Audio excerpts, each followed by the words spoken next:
The briefing room smelled like recycled air and fear.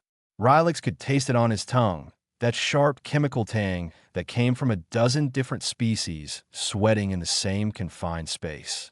His feathers pressed flat against his skull as he watched the holographic display flicker to life. Draven 7, he announced to the assembled survey team. Hostile grade 4. Rich in rare minerals. Poor in survivors. The hologram showed a world of gray mountains and purple forests. Beautiful in a deadly sort of way. Rylix had studied the reports for weeks. 17 expeditions had tried to establish mining operations on this rock. 17 expeditions had sent back the same final message before going silent. Shadow moss. The image shifted to show the creature. 6 legs. A body covered in black scales that seemed to drink the light. Spines running down its back that dripped with venom. Eyes like burning coals set in a skull designed for crushing bone. These are the apex predators of Draven 7. Rylix continued. They hunt in packs. They are fast. They are smart. And they have killed every single person who has tried to fight them. He let that sink in. Around the room, various aliens shifted uncomfortably. The Morven trade delegate clicked his mandibles nervously. The Pelori engineer wrapped her tentacles around herself. Even the usually calm Dothrani pilots seemed troubled. Only one person in the room appeared unbothered. Danny Okonkwo sat in the back corner, his dark eyes fixed on the holographic shadow maw with something that looked almost like curiosity. He was the team's geologist, assigned because humans could handle the heavy gravity of Draven 7 better than most species. Rylix had worked with humans before. They were strange creatures from a strange world. Tough, adaptable, occasionally terrifying.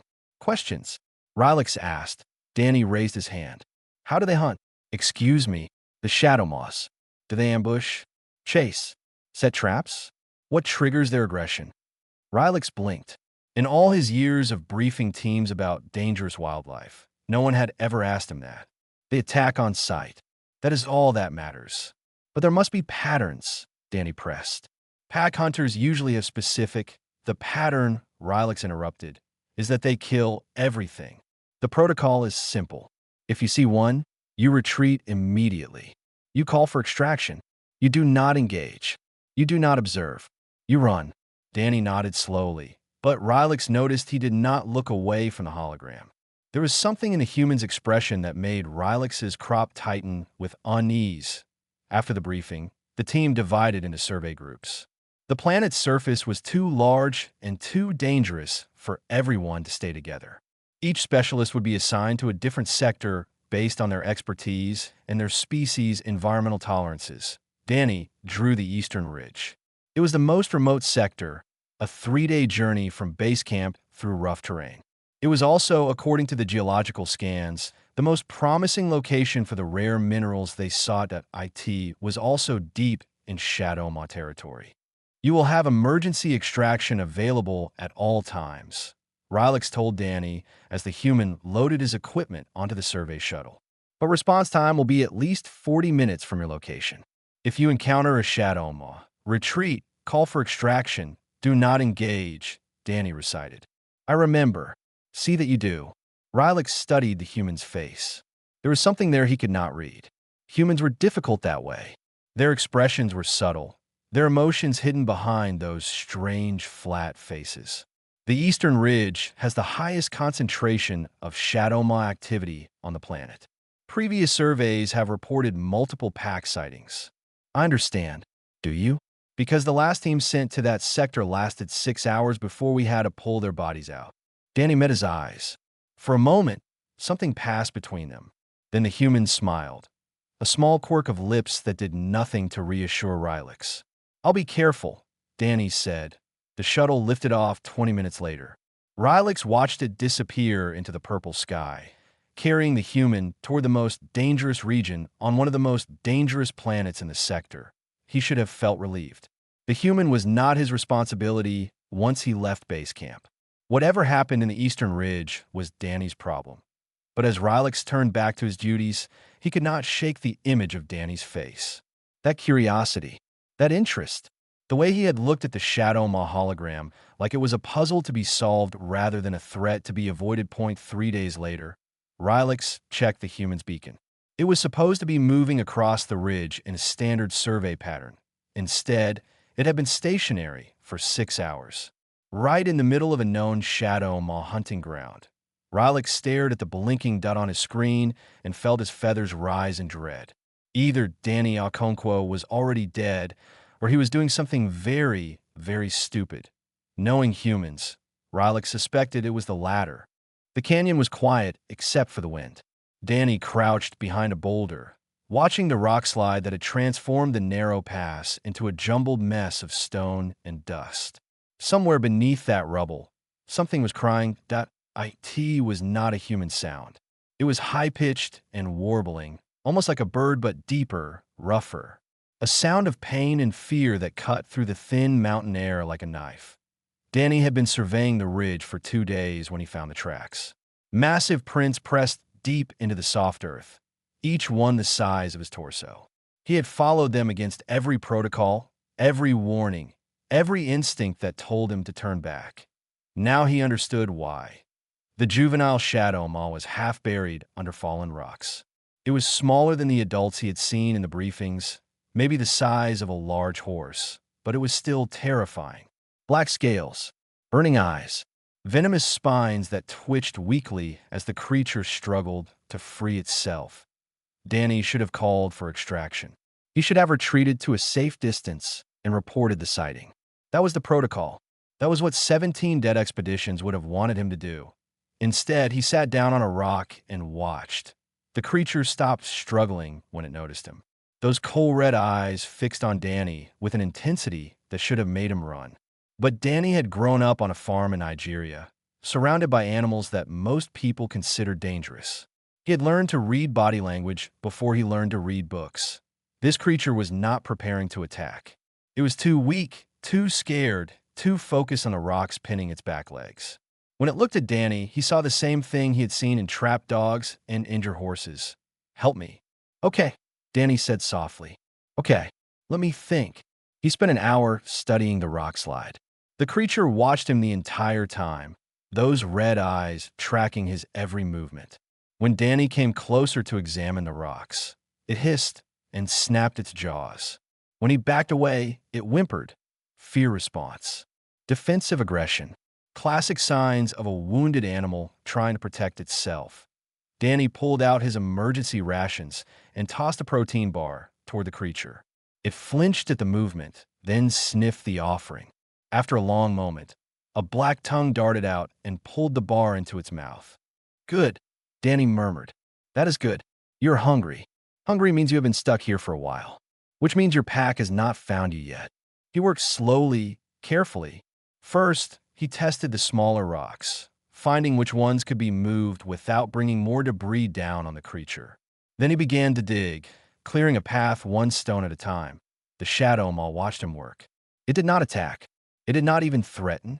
As the hours passed, Danny noticed its body language changing. The rigid tension in its muscles began to ease. The hissing stopped. By the time he cleared the last of the rocks from its legs, the creature was almost calm. "There," Danny said. "Can you move?" The juvenile tried to stand and collapsed. Its back right leg was badly injured, possibly broken. Danny winced in sympathy.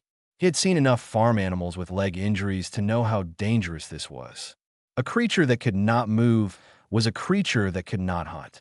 In the wild, that was a death sentence. Danny should have left then. He had done enough. More than enough. The creature was free. Whatever happened next was not his responsibility. But those red eyes looked up at him, and Danny saw something he recognized. Not a monster, just a young animal, hurt and scared and alone. "All right," he sighed. "Let me see what I can do." He treated the leg as best he could with his field kit. The creature flinched when he touched the injury, but did not bite. Danny talked to it the entire time, keeping his voice low and steady, the same way he had talked to nervous horses back home. "Easy now. I know it hurts. Just let me wrap this. There. See? Not so bad." By the time he finished, the sun was setting. Danny made camp right there in the canyon, close enough to watch the juvenile, but far enough to give it space. He reported his beacon as stationary for geological survey. It was not exactly a lie. He was surveying something, just not rocks. 3 days passed. Danny named the creature Ripper, mostly as a joke. The name did not fit at all. Ripper was gentle, curious, almost playful once the fear wore off. It followed Danny around the camp like an oversized puppy, watching everything he did with those intelligent red eyes. The leg was healing faster than Danny expected. Shadow Maw biology was remarkable. By the 3rd day, Ripper could walk again, though with a noticeable limp. Danny was teaching it to come when he heard the sound, a low rumble, deep and threatening, echoing off the canyon walls. Danny turned slowly, his heart hammering in his chest. She was twice the size of Ripper. Her scales were darker, scarred from countless battles. Her eyes burned with a fierce intelligence that made Danny's blood run cold. The mother had found them. Danny did not run.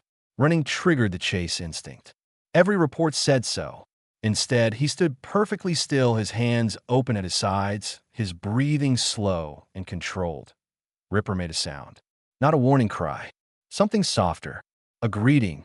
The mother looked at her offspring, then at Danny, then back at her offspring. And she did something that no Shadow Maw had ever done before in recorded history. She walked past Danny without attacking. She sniffed her healed juvenile, examined the bandage on its leg, and turned those burning eyes back to the human who had saved her child. Danny felt her breath on his face. Huh, smelling of blood and something almost sweet. Then she simply lay down next to Ripper and began to groom its scales. Danny let out a breath he did not know he had been holding. His legs were shaking. His heart was pounding so hard he could hear it in his ears, but he was alive. And somehow, impossibly, he was no longer prey. The mother's name was Storm. Danny did not give it to her. She gave it to him. It happened on the 5th day, during a thunderstorm that rolled across the mountains like the anger of gods. Danny had retreated to a small cave to wait out the weather. Storm followed him inside, her massive body blocking the entrance, her red eyes watching the lightning with something that looked almost like joy. Each time thunder cracked across the sky, she made a sound deep in her chest. A rumble of pleasure that vibrated through the stone floor. Danny understood then. She was not hiding from a storm. She was enjoying it. Storm, he said, and she turned her head toward him. That is your name now? Storm. She made that rumbling sound again. Approval, maybe, or just acknowledgement. The pack found them 2 days later. Danny was checking Ripper's leg when the others arrived. 5 adults, ranging in size from slightly smaller than Storm to nearly her equal. They emerged from the purple forest like shadows taking form, surrounding the cave in a loose circle. Danny forced himself to breathe, forced himself to stay calm. Storm was watching the newcomers with her ears forward and her spines flat. Not aggressive. Expectant, the largest male approached first. His scales were lighter than the others, gray instead of black, marked with pale scars. He stopped 3 meters from Danny and lowered his head. Danny did not move. He could feel his pulse in his throat, could feel the sweat on his palms. Every instinct screamed at him to run, but he knew better. He had learned. The gray male sniffed the air. Then he made a sound, a series of clicks and rumbles that Storm answered. A conversation in a language Danny could not understand. Then the male did something extraordinary. He walked to Ripper, sniffed the healing leg, and turned back to Danny. For a long moment, those red eyes studied the human. Then the gray male laid down one by one. The other Shadow Maws followed. They did not attack. They did not threaten. They simply accepted Danny's presence as if he belonged there. Okay, Danny whispered. Okay, this is happening. I am sitting in a cave with 6 apex predators, and they are not eating me. This is fine. Everything is fine. Storm made that rumbling sound again. If Danny did not know better, he would have called it a laugh.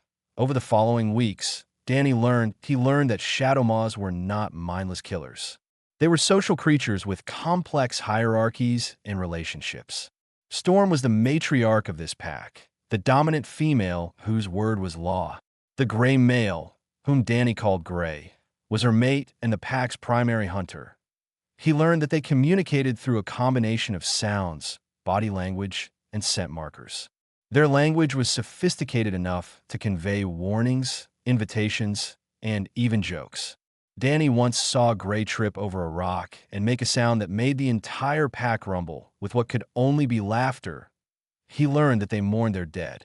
When one of the younger females was killed by a rock slide, the pack gathered around her body and keened for 3 days straight. It was the saddest sound Danny had ever heard. Most importantly, he learned why every previous expedition had failed. The first survey team had landed in Shadow Maw territory and immediately opened fire when they saw the creatures approaching. They had mistaken curiosity for aggression. Their shots had wounded 2 juveniles. After that, every human on the planet was marked as a threat. The second team had tried to run. Running triggered the chase instinct, the same instinct that made Shadow Maws such effective hunters. Once triggered, the pack would not stop until the prey was caught. Every death on Draven, 7 had been caused by fear. Humans and aliens reacting to the Shadow Maws as monsters, and the Shadow Maws responding in kind. But Danny had not run. Danny had not attacked. Danny had sat down and offered help instead of harm. And the Shadow Maws had remembered .by the 3rd week. Danny had started training that IT began with simple things. He used food rewards to teach Ripper basic commands. Kulme, stay, seat. The young Shadow Maw learned quickly, eager to please, always watching Danny with those intelligent eyes. Storm observed these sessions with obvious interest. One day, she walked up to Danny while he was working with Ripper and made a specific sound. A request. You want to learn too? Danny asked. Storm lowered her head. Danny reached out and scratched the spot behind her ear that she liked. She rumbled with pleasure. Okay, he said, but you have to listen. I am not giving command for fun. I'm giving commands because I need you to trust me. Storm met his eyes. For a moment, something passed between them, an understanding that went beyond words. Then she sat down and waited for his instruction. Danny had grown up in a world of predators. Lions, leopards, hyenas. Humans had shared that world for thousands of years, learning to coexist with creatures that could kill them in an instant. It was in his blood.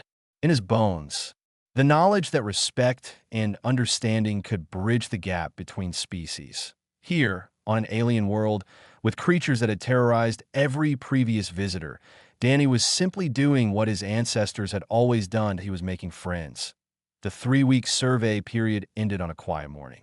Danny's communicator buzzed with the automated reminder. Extraction shuttle arriving in 6 hours. Return to designated pickup coordinates. Danny looked at Storm, who was lying in the sun with Ripper curled against her side. He looked at Gray, who was teaching the younger pack members to hunt. He looked at the purple forest and the gray mountains and the world that had become, against all odds, something like home. I will come back, he said. Storm opened one eye. She made a sound. Acknowledgement.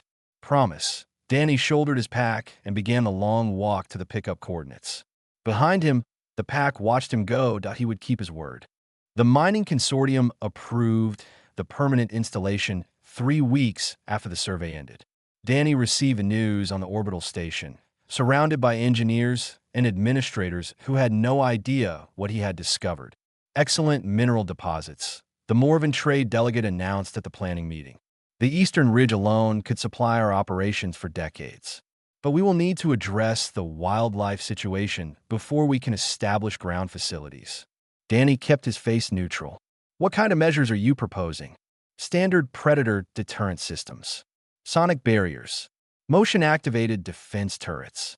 If necessary, we may need to conduct localized extermination of the more aggressive specimens. Danny felt his jaw tighten. That might not be necessary. Mr. Okonkwo, your survey was impressive, but you only encountered minor wildlife. The Eastern Ridge is deep in Shadow Maw territory. Once we begin construction, they will become aggressive. It is simply their nature. Danny wanted to argue.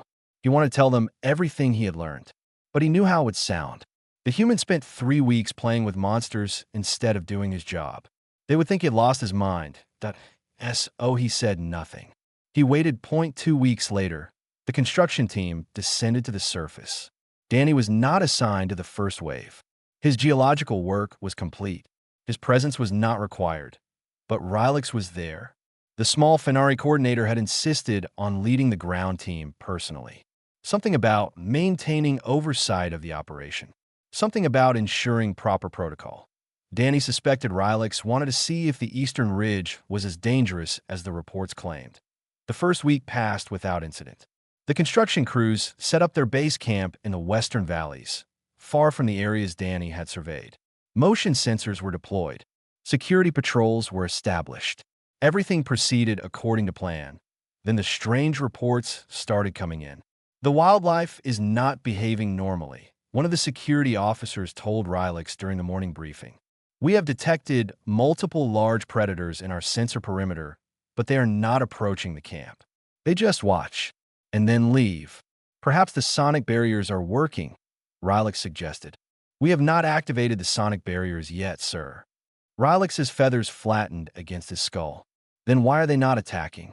The officer had no answer. The reports continued. Equipment left in the eastern sectors was untouched. Survey teams working near the ridge reported seeing shadow maws in the distance, but the creatures never approached.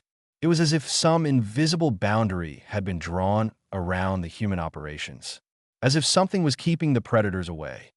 After 2 weeks, Rylix could not ignore his curiosity any longer. He requisitioned a shuttle and flew to Danny's original survey coordinates. The sensors showed no shadow maw activity in the area. It should have been safe that IT was not safe. It was impossible. Rylix landed in a small clearing near the canyon where Danny had conducted most of his survey. The shuttle sensors showed multiple life signs nearby, but they were not moving, not approaching, just waiting. He stepped out of the shuttle and froze. Danny Okonkwo was sitting on a flat rock near the mouth of the cave. He was wearing civilian clothes instead of survey gear, and he looked more relaxed than any human Rylix had ever seen. Around him, arranged like loyal pets waiting for their master's attention, were 3 full-grown shadow maws. One of them was playing with a rock, batting it between its paws like a kitten with a ball of yarn. As Rylix watched, Danny picked up the rock and threw it across the clearing. The shadow maw bounded after it, caught it in its jaws, and brought it back.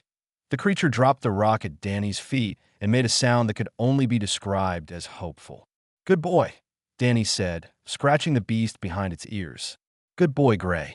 Who is a good murder machine? You are." "Yes, you are." Rylix made a sound. It was not a word. It was not even a scream. It was simply the noise of a mind trying to process something that should not exist. Danny looked up. "Oh, Coordinator Rylix. I was wondering when someone would show up." "What?" Rylix managed. "Ow. Why?" Danny smiled. "Would you like to sit down? You look like you are about to faint." "I am a Fenari. We do not faint.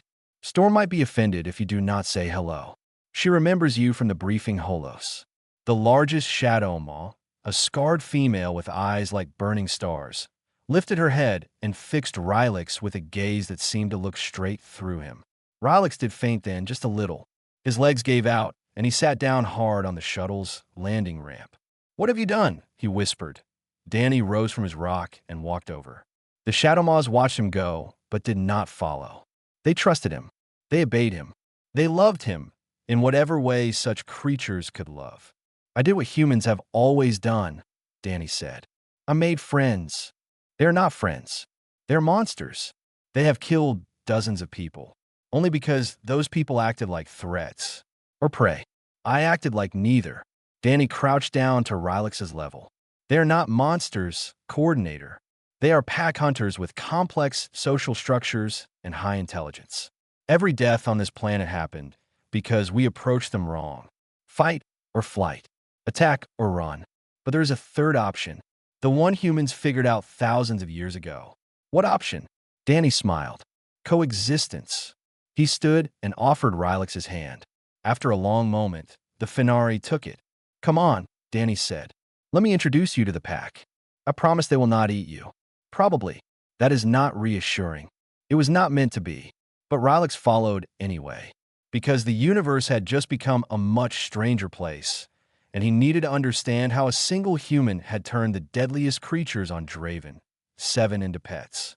The consortium called an emergency hearing 3 days later. Danny stood in the center of a holographic conference chamber, surrounded by floating images of executives, scientists, and military advisors from a dozen different worlds. Their faces range from skeptical to terrified. "Let me understand this correctly," the Morven trade delegate said. "You spent your entire survey period interacting with the Shadow Maws instead of conducting geological assessments." "I did both," Danny replied. "The geological data I submitted was complete and accurate.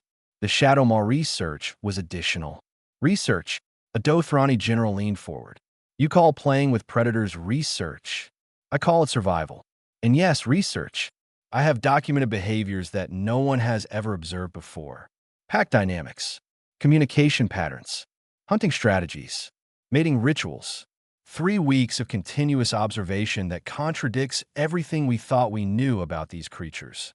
And what exactly do you think you know?" Danny took a deep breath. This was the moment. Everything depended on how he presented this. Shadow Maws are not mindless killers. They are intelligent, social animals with complex emotional lives. They form family groups. They protect their young. They mourn their dead. And most importantly, they can distinguish between threats and non-threats. "Every expedition to Draven, 7 would disagree with you," the Morven delegate said. "Every one of them was attacked.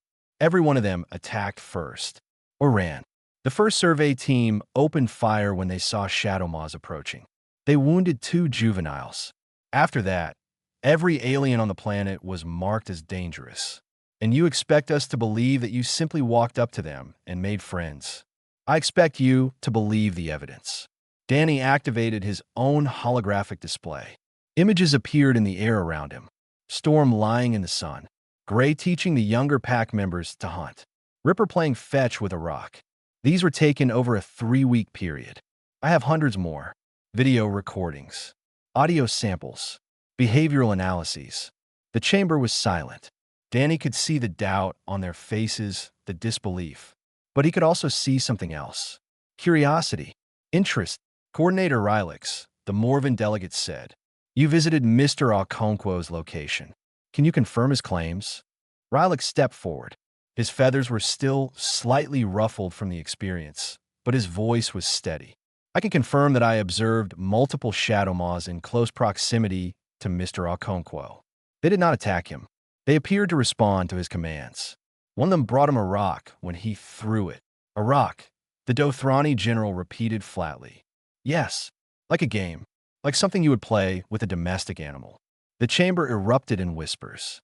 Danny waited for them to settle. "Here is what I am proposing," he said. "A trial program. Let me train a small team to interact with the Shadow Maws the way I do.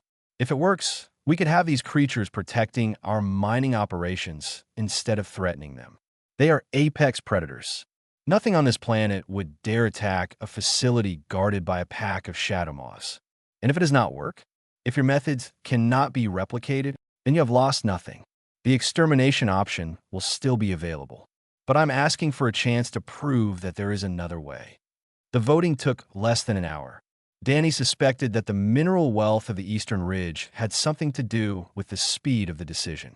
A method that allowed safe access to those resources was worth the risk of a trial program. But there was a condition. "Your methods must be proven transferable," the Morven delegate announced. "You must demonstrate that non-humans can also form bonds with these creatures. If only humans can do this, the program has limited value." Danny nodded. He had expected this.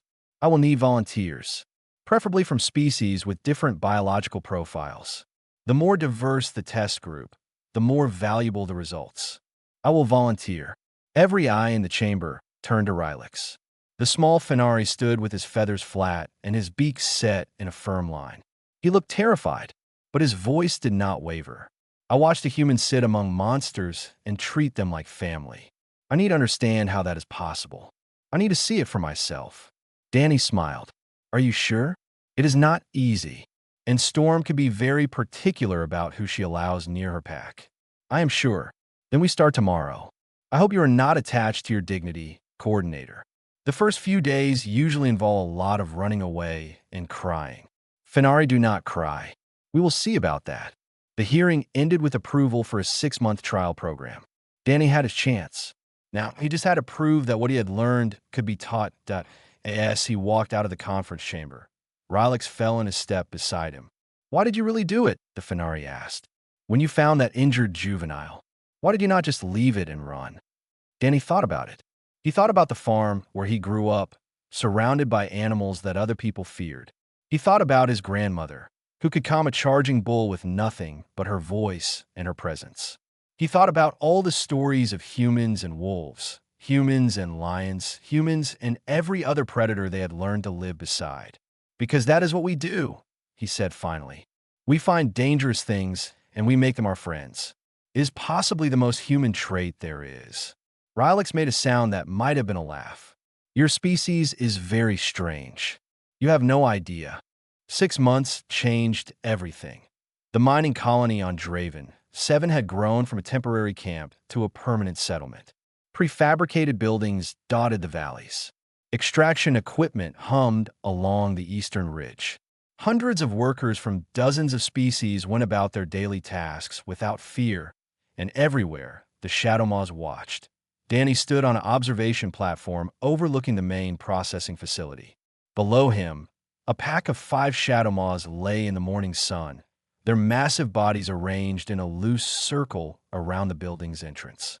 Workers walked past them without a second glance. One Morven technician actually stepped over Gray's tail on her way to the equipment shed. Gray did not even open his eyes.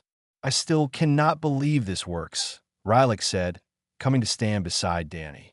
The Fenari looked different now. His feathers were relaxed. His posture was calm. 6 months of working with the Shadow Maws had changed him in ways that went beyond the physical. "Why not? You helped make it work. I almost died 17 times. Only 12. I was counting." Rylix made a sound that was almost a laugh. "The first time Storm let me touch her, I thought my heart would stop. She's so big. Those teeth. Those eyes. And now..." The Fenari looked down at the resting pack. "Now I understand. They are not monsters. They never were. We were just too afraid to see them clearly." Below them, a young Shadow Maw broke away from the pack and bounded toward the processing facility. For a moment, the workers tensed. Old habits died hard. But the juvenile, a female that Danny had named Swift for her speed, simply circled the building once and then returned to her pack. Perimeter check. The Shadow Maws did them every few hours, making sure their territory was secure. Their territory now included the entire mining operation. "The consortium approved the expansion," Rylix said. 3 new sites. They want to replicate our model across the planet. And the training program, 12 more volunteers. 8 humans for non-humans. They arrive next week. Danny nodded. It was working. His crazy idea, his impossible gamble, was actually working. They had turned the most feared predators in the sector into partners. Protectors. Friends. "There's something else," Rylix said. "The consortium wants me to write a report. A formal analysis of human behavior and its implications for interspecies relations." "What kind of implications?" Rylix pulled out a data pad and handed it to Danny.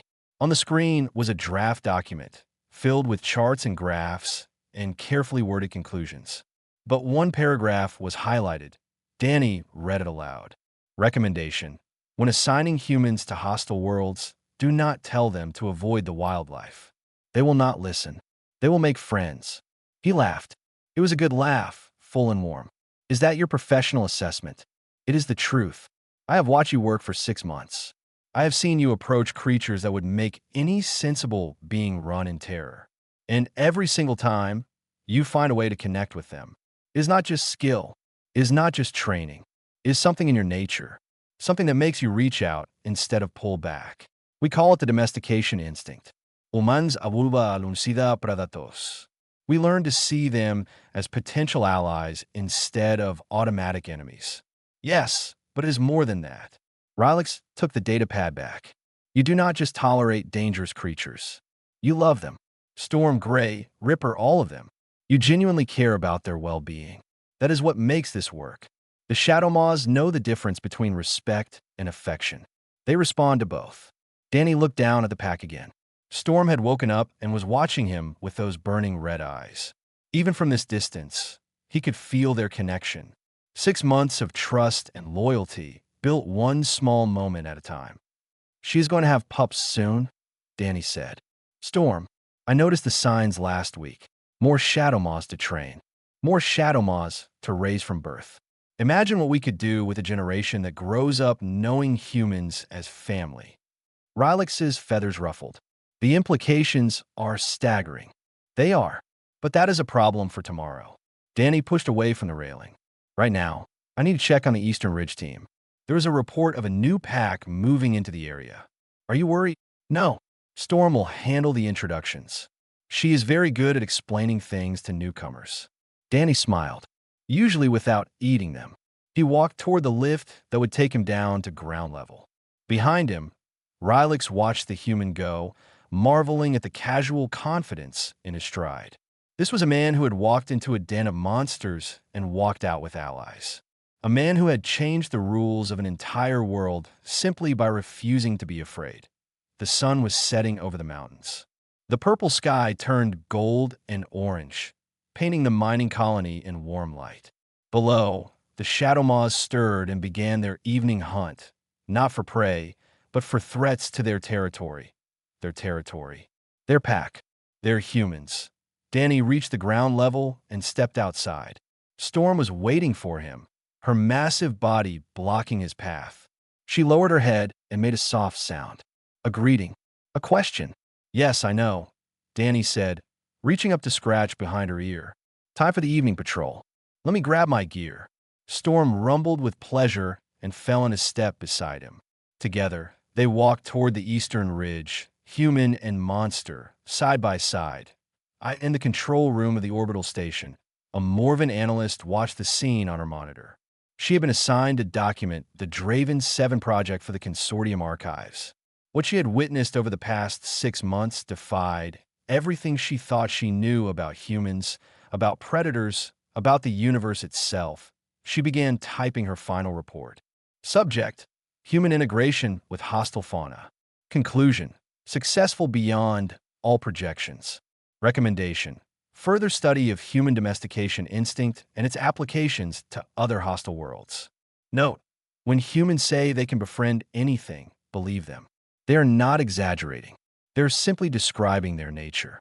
She paused, watching Danny and Storm disappear into the purple forest. Then she added one final line. Personal observation: the galaxy will never be the same.